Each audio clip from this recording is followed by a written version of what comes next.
இயேசுவுக்கே புகழ். இன்றைய இறைவார்த்தைகள் நமக்கு உணர்த்தும் பாடங்கள் என்ன? நாம் வாழ்க்கையின் அனைத்து கொடைகளையும் அனுபவிப்பதற்காக மட்டுமல்லாமல் தீய சோதனைகளிலிருந்தும் நம்முடைய பாவங்களிலிருந்தும் வெளியே வர கற்றுக்கொள்வதற்காகவும் கடவுள் நம்மை படைத்துள்ளார் என்பதை புரிந்து கொள்ளுங்கள். நம்முள்ளே இருக்கும் இயேசுவின் கண்ணுக்கு புலப்படாத ஆவியாகிய கடவுளின் அரசை நாம் விதைக்கும் பொழுது அது விசுவாசத்தினாலும் ஆசீர்வாதங்களினாலும் நிறைந்த ஒரு பிரம்மாண்டமான மரமாக வளரும்.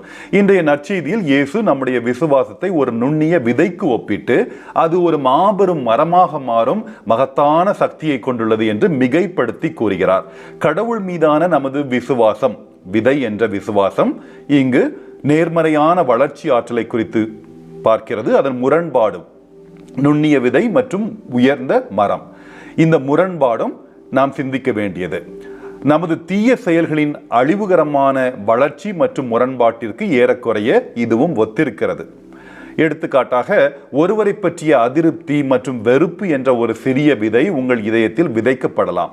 அது காலப்போக்கில் பெரிதாகி சண்டைகளுக்கும் உடைந்த உறவுகளுக்கும் வழிவகுக்கும். பாவங்கள் ஒரு வட்ட இயக்கத்தில், சர்க்குலர் மோஷன் என்ற வகையில் செயல்படுகின்றன.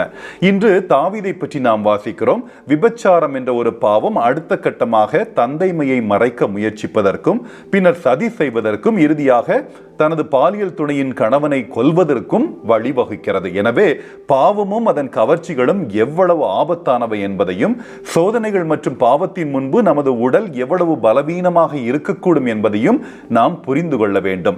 இல்லையெனில் நாம் வாழ்க்கையில் இன்னும் பெரிய தவறுகளையும் குற்றங்களையும் செய்ய நேரிடும். அடுத்து, உங்களுக்குள் இருக்கும் கடவுளின் பிரசன்னத்தை நீங்கள் உணர வேண்டும். அவர் உங்களை ஒரு ஒற்றனை போல கண்காணிக்கவில்லை, மாறாக நீங்கள் மனம் திரும்புவதற்காக ஒரு தாயை போல, தந்தையை போல கண்ணீர் மல்க காத்து கொண்டிருக்கிறார். நமக்கு ஒரு குறிப்பிட்ட நோய் இருந்தால் நாம் நரம்பியல் நிபுணர்கள், குழந்தை மருத்துவர்கள் போன்ற சில சிறப்பு மருத்துவர்களை தேடுகிறோம் அல்லவா? உங்கள் பாவங்கள் உங்களை மேலும் சுவாசிக்க விடாமல் அழுத்தி கொண்டிருக்கும் பொழுது வேறு எங்கும் தேடாதீர்கள். ஏனென்றால் ஒரே ஒரு ஆன்மாவை சுத்திகரிக்கும் மருத்துவரான இயேசு கிறிஸ்து 24 மணி நேரமும் 7 நாட்களும் 24/7 ஆலோசனைக்கு கிடைக்கிறார். உங்களுக்கு முன் அனுமதி இங்கு தேவையில்லை. அவருடைய உயிர்காக்கும் மருந்தான தூய ஆவியானவர் மூலம் அவருடைய பிரசன்னத்தையும் செயலையும் உணர நீங்கள் தியானிக்க வேண்டும். ஜெபங்கள், தவங்கள் மற்றும் உங்களை சுற்றியுள்ள ஒடுக்கப்பட்ட இயேசுகளுக்கு உதவுதல் போன்ற தெய்வீக செயல்களால் உங்கள் விசுவாசத்தை வளர்த்து கொள்ளுங்கள். அவருடைய மன்னிப்பின் அரசு உங்கள் கைகளில் உள்ளது. அவருடைய அன்பு, மன்னிப்பு மற்றும் அருளுக்காக நன்றி கூறுங்கள்.